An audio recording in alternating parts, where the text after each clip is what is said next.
Thursday. It is Sharla K coming live to you guys with another Forever Friends podcast. How are you guys doing? I'm sure for you people who usually come on, my multiple people who come and visit the show, you're seeing them coming on just a tad bit later than I usually am on. Hopefully I can get you guys on with me. I had some things that I had to take care of that was really important, that didn't allow me to come exactly on 8, but I was like, I am not going to let the day pass without talking to my folks, my Forever Friends Academy.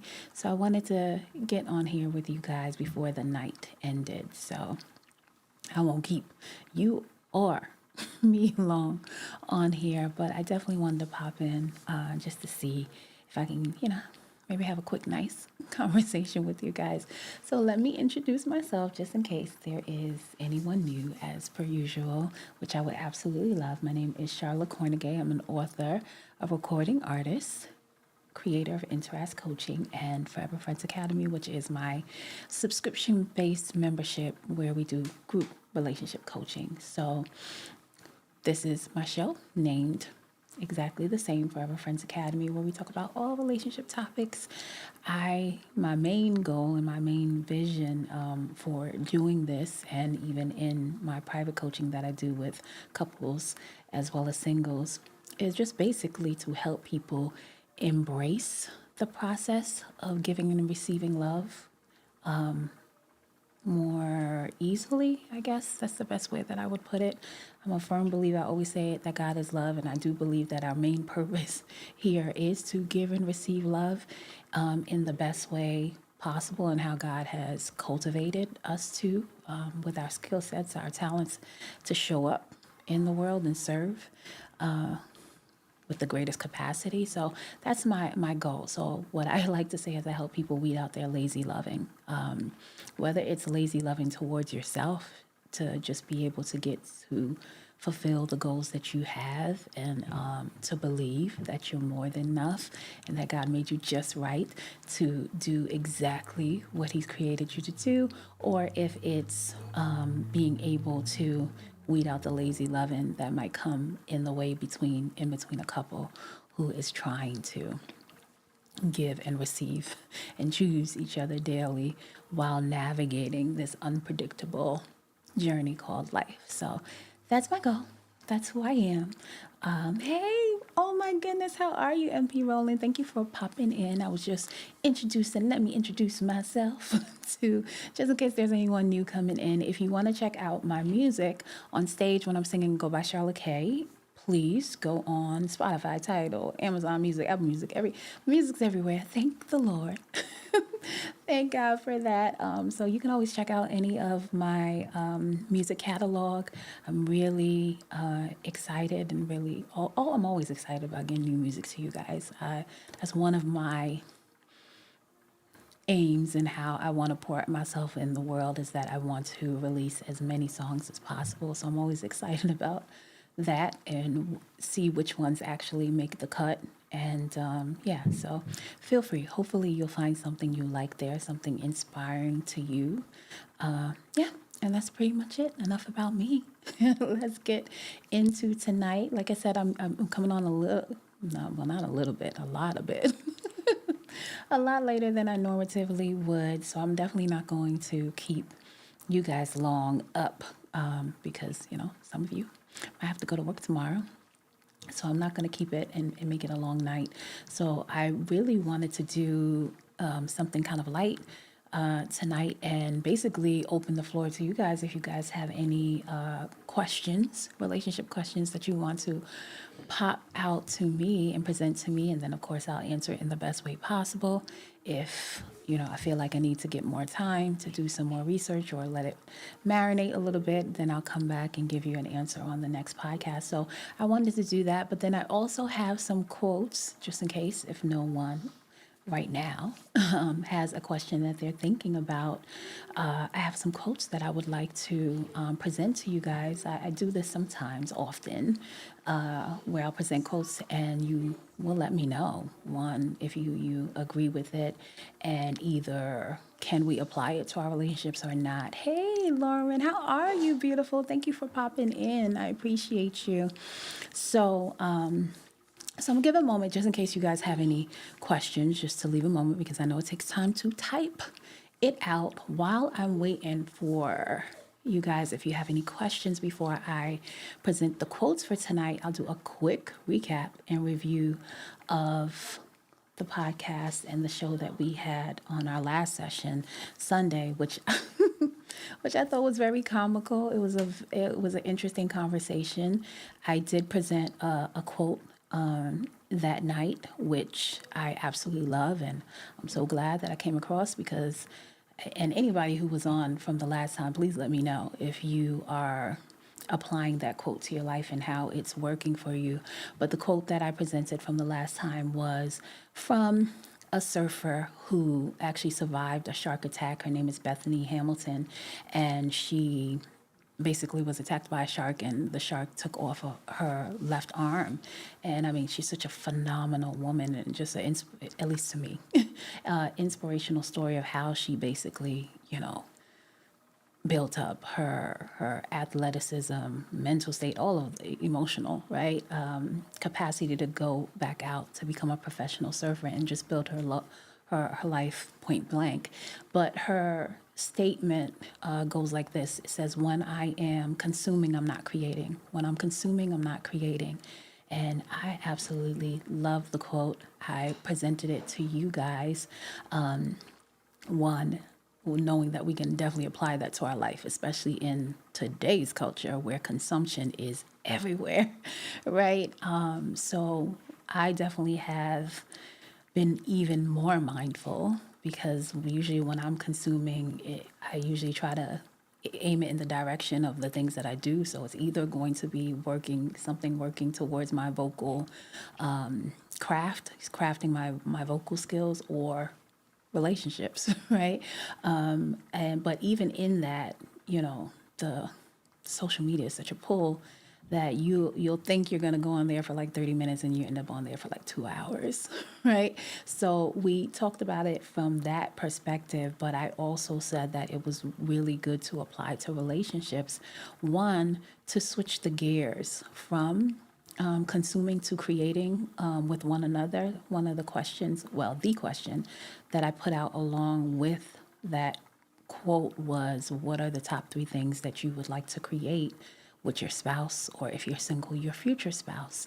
And so I said, definitely keeping that quote at the center of your relationship will not only, if you're single, help you to be able to navigate and have that already in your mind, so that when you're engaging with people who you might think could be potential partners for you, when you already have in your mind knowing the certain things that you would definitely want to create, whether it's family, legacy, whether it's memorable moments, whether it's a more specific vision that you have, it'll help guide you when you're talking to someone and dealing with someone to see if they have, right, whether it's in their speech, in their language, in their disposition, in their actions, if they have that type of characteristics or character, to be able where you can see, yourself walking with them in life in that way. But one of the other things that we talked about that I think is really crucial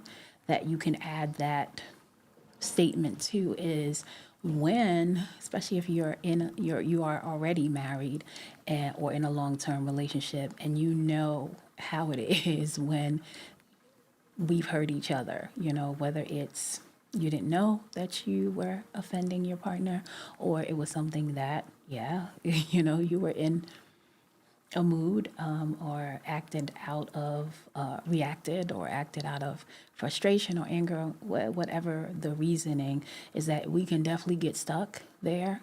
We can get stuck in the hurt. The relationship state and condition can recycle those moments in our thoughts and our hearts and our being.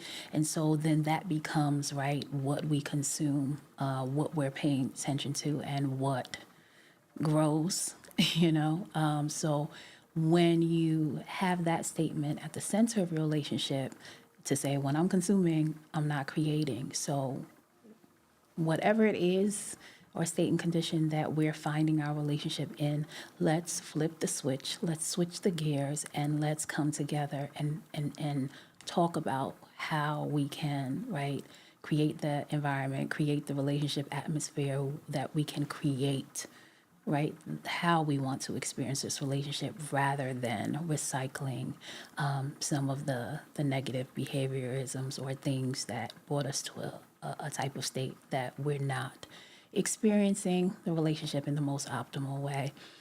So I try to summarize that real quick. Quite a mouthful. I was trying to bring out the most, highlight I think some of the most pertinent parts of the aspects of the conversation. So, but if you want to watch the whole video, just go to my YouTube channel, Forever Friends Academy, and you can literally take your time and see how we rolled out all of those perspectives. But those were some of the things that I thought were like, okay, yeah, definitely spot on. Definitely can apply this. It's been working for me. I realized when I heard her say that statement, for me, it's, the political season. And I usually am not so entrenched in politics, but I have found myself during this election season,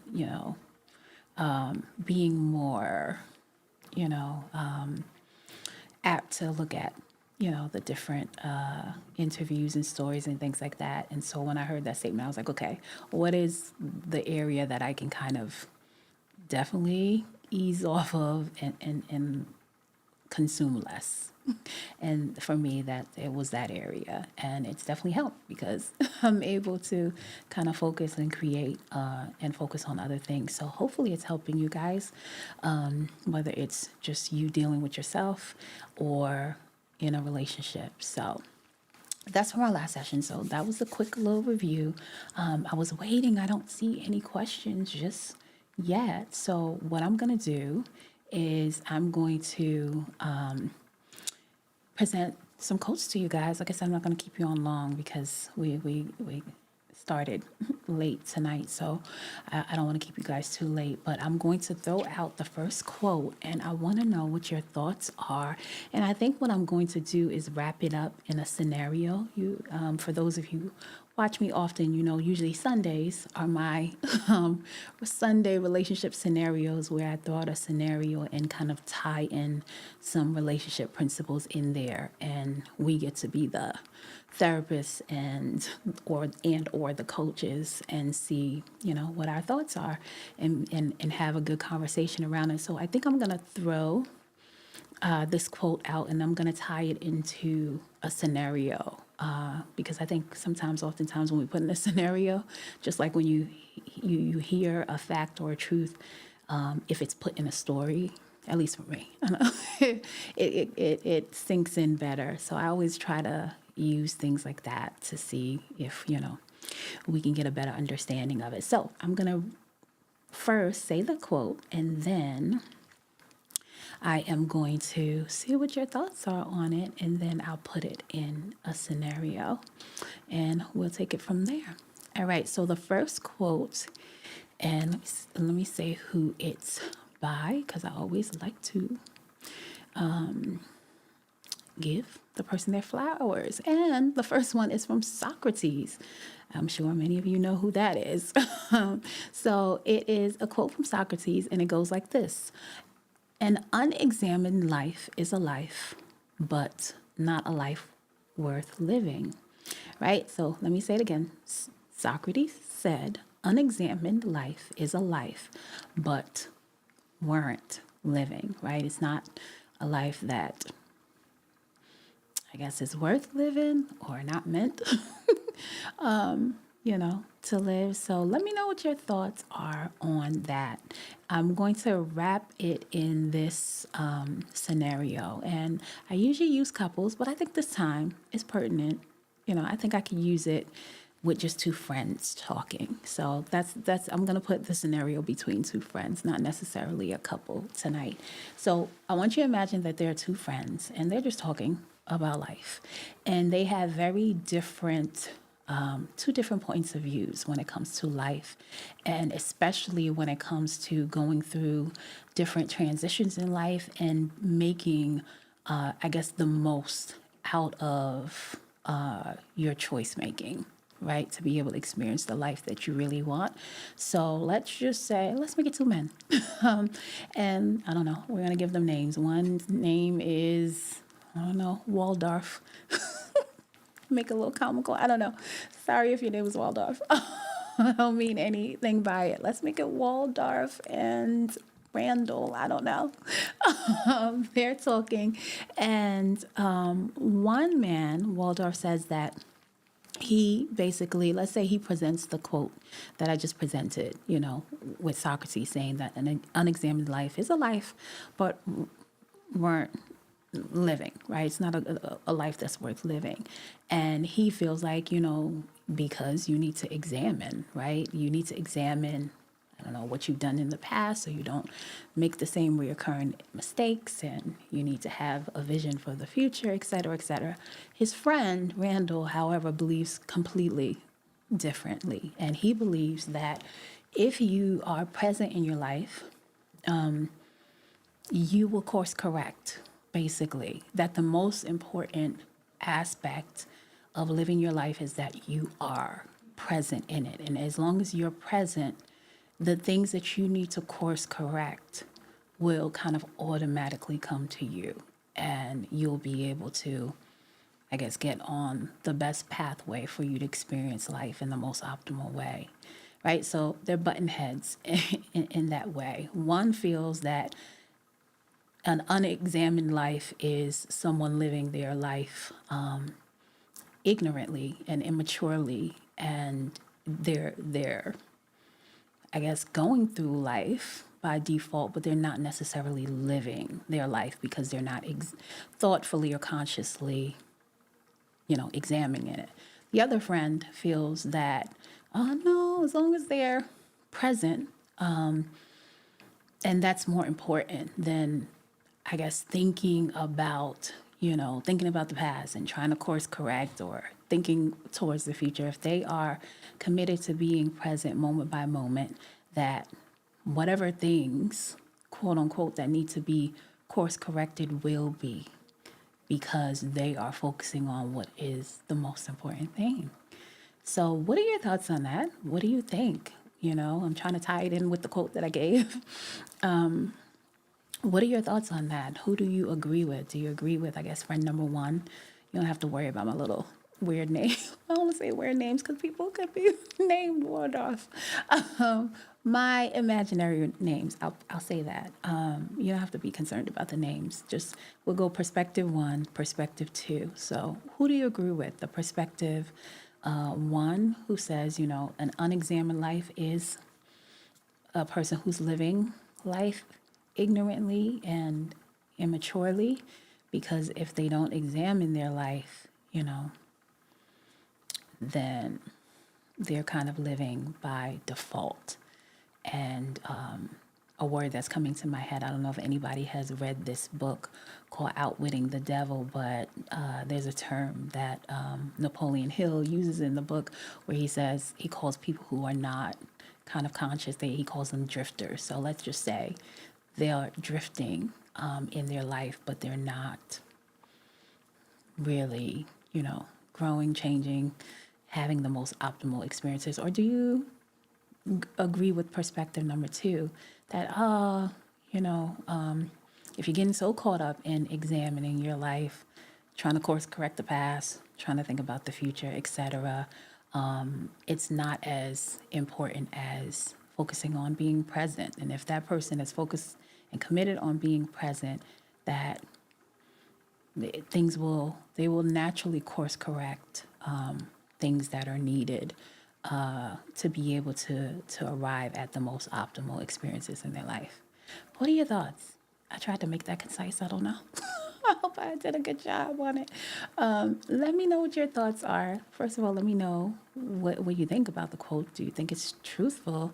And let me know what your position on is.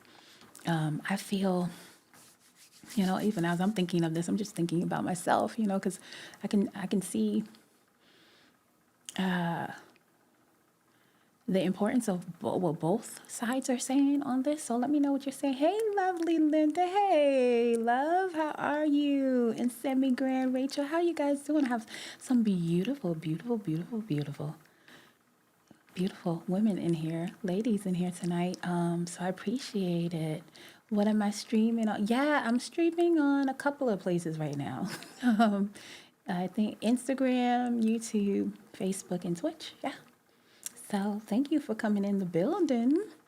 I just put out a scenario. I tried to make it really concise, so I don't know when you came in, but basically it's a scenario of two people who have two different perspectives, and I want to know what your thoughts are. I want to know what your thoughts are on it. So what do you think? And maybe those of you who are in here, when you hear the scenario that I gave you, I guess when you think about yourself, who do you think you're more, I guess, alike, as far as how you've, I don't know, currently are living your life? Do you think that your perspective number one, where he's like, no, you got an unexamined life is a life, but, not a life that someone is necessarily living because they're just doing things by default because they have not taken the time out to examine the life that they're living? Or are you more of like person number two, saying, you don't need to be so caught up in trying to examine, whether it's how you were in the past or how you wish to be in the future, as long as you stay present.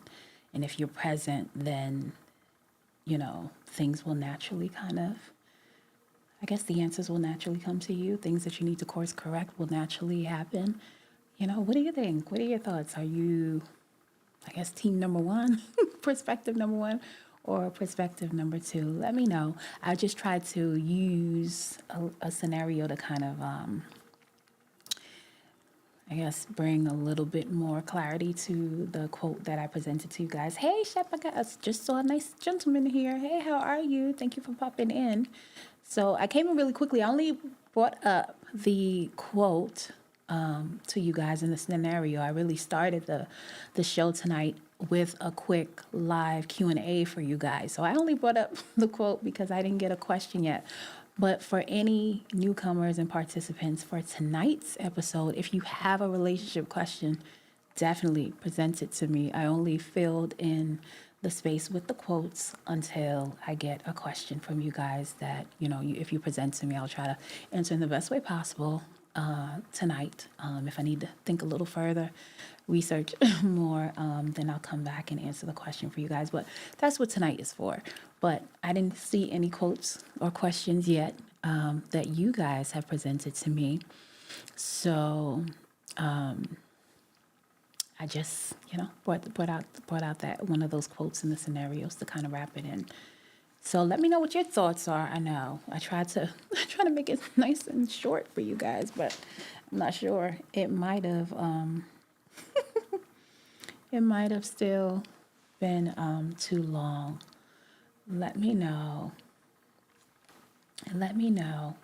I guess when and I'll let you guys know my thoughts, because I know sometimes it'll take a little while to type your answers.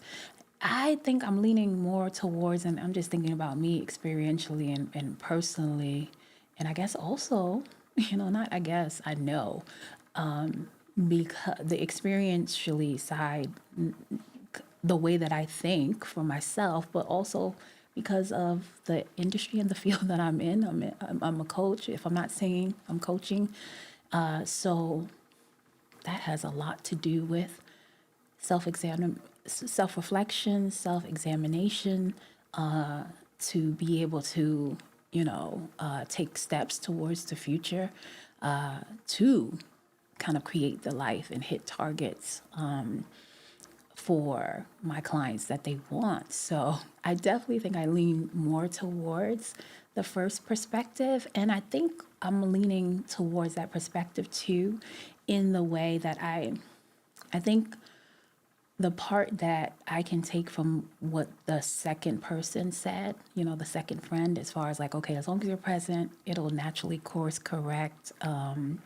Like I understand that, and I think I know the power in being present, and it is a hard thing. It is a challenging thing for many of us people to do in life, because you can get kind of caught in cycles of thinking about the past, or you can be so towards thinking about the future and wanting to get to hit a certain goal or be in a certain space that you most definitely can miss the most important moment and the only moment that really exists, which is right now.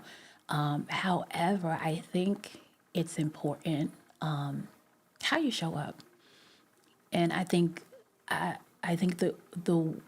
examined life allows you to really show up and be consciously present, you know, in your life. I think that, there's plenty of, you should experientially, I'm sure, there's times and seasons where we go through as people, as maybe if you're in a relationship, as a couple, where you're doing things and you're present physically there, but you're not fully, present, but you'll get caught up in doing certain things or certain routines. And sometimes it can be very beguiling because you can, physically be somewhere and show up and do certain things, but not necessarily truly be awake in that moment.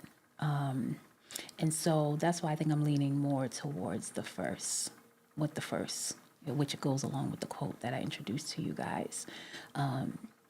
You know, you, yeah, you want, I think this life is miraculous. It's a miracle. And I think that it is worthy and deserving of your examination to curate the life that you think, or that that you can align with, best reflects, God's glory, God's love, God's light in your life. And so I think that does take conscious effort, conscious effort. I don't think you need to be so caught up, That's why I understood from the second point of view that you don't want to be so caught up in examining that even the very examination that you're doing is literally causing you to come out of the present moment to where you cannot even, lock in, align with it, and basically extract everything and experience wholeheartedly everything you need to experience in that moment, that'll take you to the next moment, etc. So you definitely don't want to do that. You don't want to overdo it to that point. That's a part of why, one of the reasons why I kind of, I want to say I prefer, I will say this, why one of the aspects, I'll put it this way, one of the aspects of coaching that I really do enjoy is that it's not just sitting down and reflecting and figuring out, the certain things or mind frames and thoughts that are prohibiting you from being your best self, or doing the things that you have set out to do. We do that, but it's very action centered and it's action orientated. So whatever we talk about, there will be some kind of action, something that where you have to demonstrate, that you're clear on what you're learning, which the demonstration of it, right, thrusts you into being present in the moment to actually do the thing, that you're working on. So that's one of the reasons why I love that, because I think that's one of the ways you can kind of like take someone out who might be getting overtaken or consumed and staying in a mental space that's kind of convoluted with constantly being overcritical or overly examining their life and not being able to do where coaching the action will help to kind of get them out of it. So I think definitely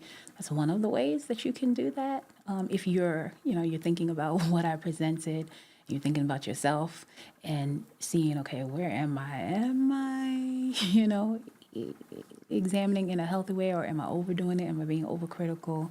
One of the ways that you can do is action kind of takes you out of just all of the circular thoughts in your mind to actually having to be concise and direct about what it is that you are setting out to do, and aligning, right, your vision with an action will do that.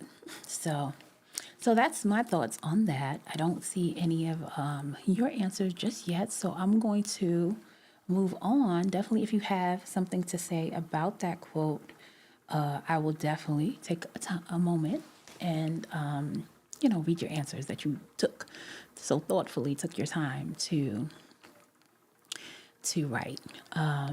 But I'm going to go on to another quote, and you can tell me what your thoughts are on this. This is, I don't know if I can call it a quote because I think it's too long. I think it's too long to be a quote. It's actually a statement that I saw under one of the podcasts that I listen to when I have time. And they were talking about the statement, which I know my family, we say it often, a lot.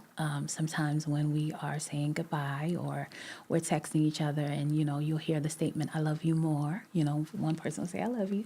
The other person will be like, I love you more. So I saw this, what I believe is a beautifully written out statement as to what that means. This person was stating that when they say, I love you more, this is what it means. So I'll read it. That's why I can't say it's a quote, because it's somewhat more like very poetic, I guess, more poem-like, and it's longer than one statement. So I'll read it to you guys, and you guys let me know what your thoughts are on it. The statement says, if I ever say I love you more, I don't just mean that I love you more than you love me. I mean I love you more than the bad days ahead of us. Love that. I mean I love you more than any fight we ever have. I mean I love you more than any distance between us. I mean I love you more than anyone that has tried to get between us. And I mean that I will love you always, and that nothing will ever change that.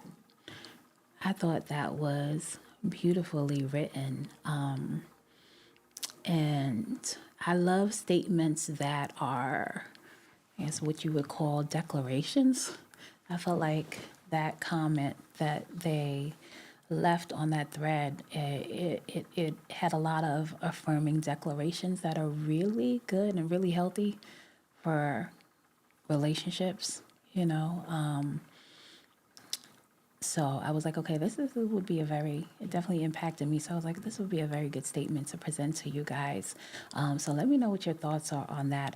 I love it. Definitely certain statements, certain phrases and things that they wrote, I think are things that we need to declare and things that are good to affirm our love towards one another, and especially because it can be challenging, right? In certain times, especially when it says, I mean, I love you more than the bad days ahead, right? And I think what I like about it is that, to me, it's very similar, like to the vows we take, right? When you get married, you take these vows. And I know for me, one of the things that the greatest challenges for me and things that I had to get over in order for me to, as I put it in my book, be able to kind of surrender to the gravity, of marriage and love, to be able to experience the levity of it, is that one part in the vow where it says, for, right, like, for better, for worse, right? For better, for worse, until death do us part. And I think when I was younger, when I would hear, whether it was in a movie or whether I actually was at a wedding and I would hear them, I'm like, oh my gosh, this person is going to sign up to be with this person, and they don't know what that verse is going to look like at all. It's like, you just want me to sign up for that before I have any inkling of what that worse is going to look like. And I mean, it definitely, when I was just thinking about it, was just devastating me because, and the reason why it devastated me is because I was just thinking that, oh my gosh, I was thinking about the individual. I was just thinking like, okay, I have to vow and commit to this person. And I don't know what that worst in them is going to look like, and I think I think I would automatically just forward like, okay, well, worst has to come, right? Or they wouldn't have put that. They wouldn't have put that in the vow. And life is just not this linear process. So we got mountaintops and we have valleys. So it was like, okay, this is definitely something that is going to come. And I can't wrap my head around it and I can't calculate it, but I need to commit my all to it. And that was, very challenging to me. And, it took me maturing, wanting to be open, one, to really understand the beautiful mystery in the way that God ordained it, that marriage is. And once I kind of opened myself to that, and of course, going through and experiencing the miraculous nature of my own marriage, I matured and understood that it doesn't necessarily mean, right, that this person is basically going to change and morph into like a monster. And I think in my head, in my immature mind, when I was younger, that's what I would think. Like, okay, I don't know what type of monster this person's going to turn into, or even me, right? Like, I don't know what they have to vow to me as well. But I realized definitely, especially in my marriage, that better or for worse is understanding that this life is unpredictable and that there are going to be curveballs in life that come. And so it means that you hold on together in faith together through the storms, and let your faith see you through it together. And so that's where the better or for worse comes in, that you guys are gonna lock eyes, lock hands, and stick through it all. And so definitely more mature point of view, and because of that, be able to eh, get the enriching process that marriage can afford you when you look at it like that, instead of just automatically thinking that this person is going to turn into the worst person possible. So some of those statements in that I read to you guys reminded me of that, when they're saying like, I love you more than the fights that we have ahead, I love you more than any kind of distance that's between us, any person who's trying to get in between us. And, that last declaration, I will love you always, and that nothing will ever change that.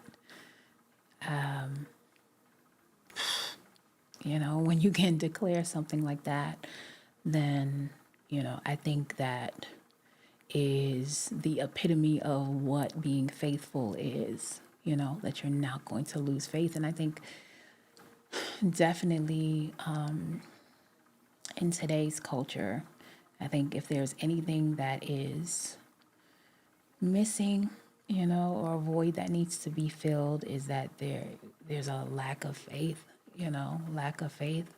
Not many people want to even say something like that. Forget about towards, much less to them, their self, as far as like the things, because of everything that's going on, whether it's the economy, people can't buy groceries, all the things that are fed, in mainstream media, and I'm not saying that there is not truth to it, but definitely, when there is constant talk about it, and not necessarily a lot of solutions that are being presented, then it just becomes, just this heavy weighted negativity around it. And so when you have all of that going on, and that type of language where people can't buy groceries, people don't know how to, how they're gonna get their gas or something to go to work, and people aren't having children because they feel like they can't afford it. All of those things, and there's no solutions, or there is no currency of faith going on in life, then there's no being able to keep kind of make declarations towards the unforeseen events that could occur, because the faith is just not there. I can't see beyond what's right in front of me right now. And I think in life in general, just you as an individual person wanting to show up in life the best way, hopefully exercise your gifts and your talents here and pour out your purpose, you need the faith. You need the faith to do that, because it's not always going to be this, straight to the top type of ride. And you just have to make the commitment to continue going no matter what. And I think that's the same thing, whether you're pursuing your dreams or you're trying to achieve something. It's the same thing with relationships, right? It's like you have to make the commitment to keep going no matter what, even though you don't know and you can't calculate the bumps in the road, what they will be, or what the major shifts or transitions in life that you'll have to experience together. But that's the beauty in it, that you were willing to commit to something with that type of loyalty and faith backing it, that the faith is supposed to be the thing that is declaring before you even meet those challenges. And so it's required, you know? So I love it. I absolutely love it. So you guys let me know what your thoughts are on that. And I think I'm trying to see, will I give you guys one more before we get off? Because like I said, I know I came on a little bit later, so I don't want to hold you guys too long, or myself, in that way. So let me see if there's another one that I have that I like to show you guys. Okay, I'll give you guys one more, and then we will call it a night for tonight, folks. And yes, if you are here and you're still listening, definitely, even though I'm throwing out these quotes and statements to you guys, I'm just filling the space. If you have any questions, feel free, type it out, and I will stop and address it and answer it for you, because that's what I wanted tonight to be about. But I am going to throw the quotes out to kind of fill the space until I get something from you guys. So this is going to be the last statement for tonight, and then we're going to hop off.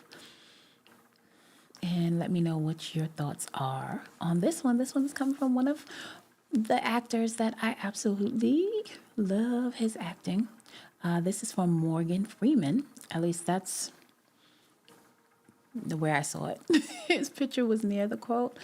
So, you know what? I didn't, I should probably have fact checked that to make sure it was he who said it. But the quote was attached to his picture, so I just assumed that he was the one who said it. So I will say it for now that he's the one where I saw the quote. I'll do it that way because that's safe. And if when I get off with you guys and I look and see if it was someone else, I would definitely give them their flowers and credit who is deserving of it.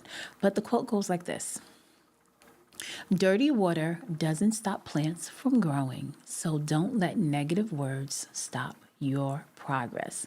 I absolutely love that statement. I'm going to say it again. Dirty water doesn't stop plants from growing, so don't let negative words stop your progress.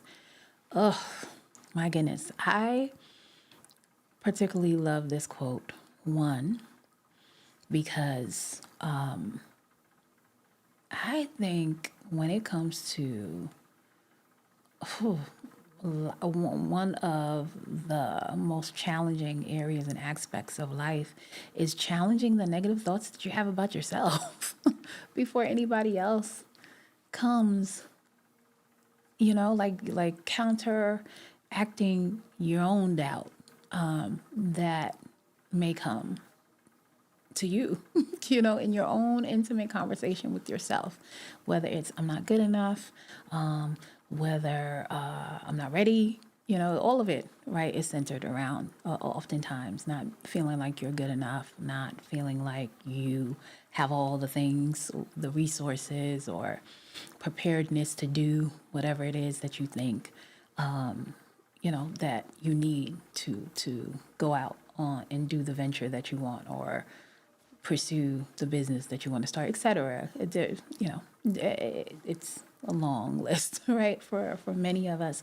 So that's one of the main reasons why that quote stood out to me, was that immediately made me just think of the internal warfare that can happen within an individual, just in the way of how they speak to themselves, or how they'll talk their self out of their own greatness, or realizing their greatness. So that quote, I think, is great to apply there, to understand that, right? There are optimal conditions, and I wish I was a person that was like this, who had a green thumb, who could plant. And I have some friends that they're like amazing with it, whether it's their garden is flourishing with all these plants and flowers, or other friends that are really good with planting, crops, and they're flourishing with vegetables and fruits, etc. Right? I'm sorry. I just went there to think about it because I have a purple thumb and I'm not really that good. So I always look at like, oh, wow. I wish I need to learn how to do that. But I bring up those examples to say that oftentimes, right, there's an ideal way that you grow a plant, lots of sunlight, definitely you want clean water and things like that. Not, you don't necessarily need it, but I'm just thinking of somebody who might have plants in their home or things like that. They're going to try to do whatever, or have the most optimal conditions for that plant to grow in. But like the quote said, right, like plants, they still grow with dirty water, so don't let negative words, block your progress, right? Dirty water doesn't stop plants from growing. So don't let negative words stop your progress. So I think in that way, you can definitely use it when it comes to your own internal talk about whether you feel like you're good enough to do something. But I also think it's really good in relationships, because the arguments that come up, right, and things that are said, and it's not always, it's a good practice to know that when you say something towards your partner, those words can never be taken back. And I remember I remember my husband got me real good one day where I said something and he was like, you said that and it went out. Like, even if you said it to me, you come back and you apologize to me, and you and I forgive you, which I will. Those words still left your mouth, right? And they're out there, because our words are powerful. And I will never forget, oh my gosh, when he said that, it's just like, like I felt it in my soul. I felt like somebody just yoked my soul up. Like, oh man, he's absolutely right. He's absolutely right. And I think when we're in certain spaces or certain moods, or whether we feel like we're frustrated or angry or something, that we think our partner has done towards us, and sometimes we react, right, instead of kind of staying conscious and responding in a certain way that's not laced with either anger or emotion that is going to offend.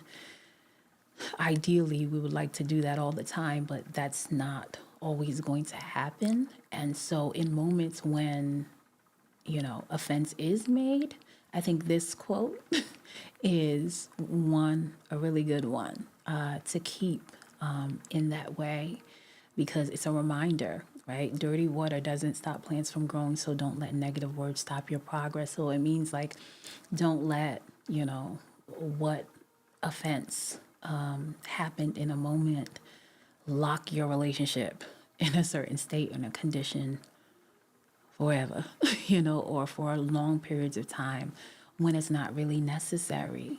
It's better to say, let's not make this negative moment or this negative behavior or this negative action stop us from progressing our relationship. Now, let me make a little disclaimer and side note. I'm not talking about a verbally abusive relationship where, clearly there has to be a lot more work done within that individual. You don't want to stay in a relationship like that. I'm just talking about, where you can consciously say that the total sum of your relationship is of more, leaning towards goodness, and that that this person is good for you. You're just having, right, a bad moment or a bad season or bad moments. So that's where you can put this quote in. And let me say hi to some of the new folks coming in. Hey, oh my goodness, Time Music is in here. Hello, I got some voicey people in here. Oh, I miss voicey. Y'all making me miss voicey. Lino, how are you? What's going on? Thank you for popping in. Yep. We're talking about relationships. Absolutely. Tonight is just really open session Q&A. If anybody has any relationship questions, to present it to me tonight, and I'll answer it to the best of my ability.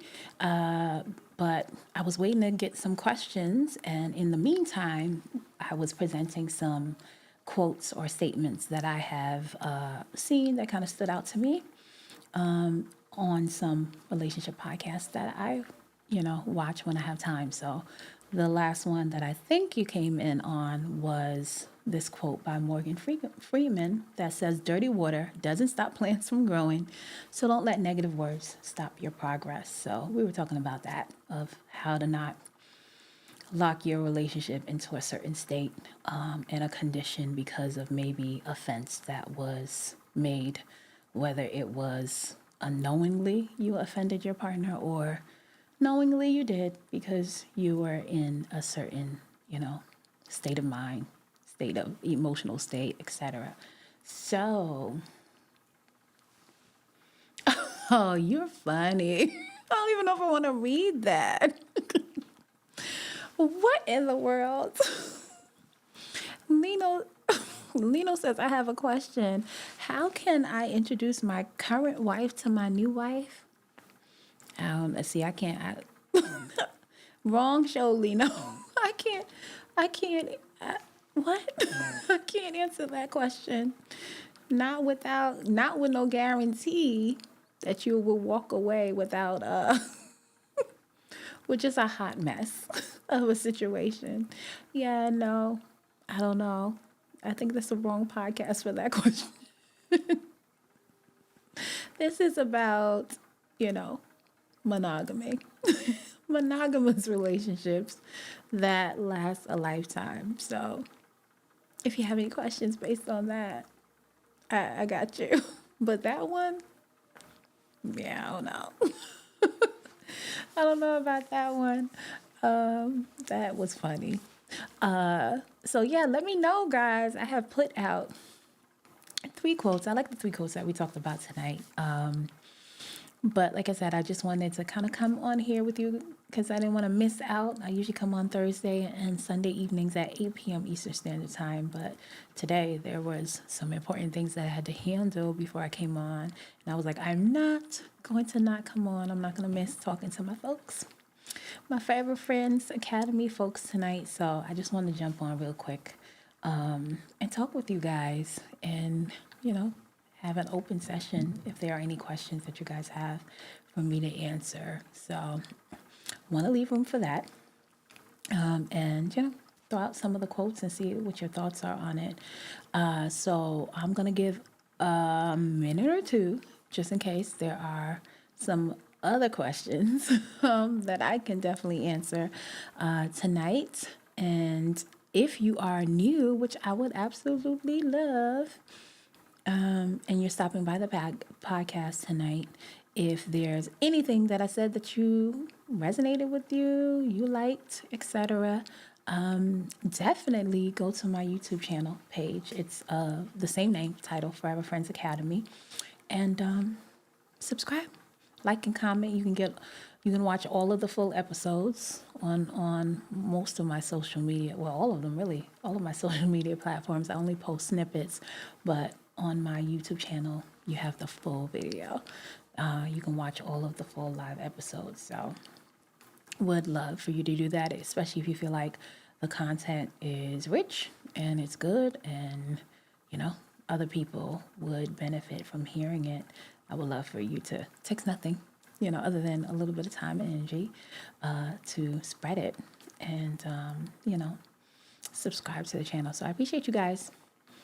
All right, so I'm waiting and see one more minute to see if there's any questions coming in. Other than that, I'm gonna wrap it up tonight, folks, and I will be back on Sunday, 8 p.m. Eastern Time, God willing.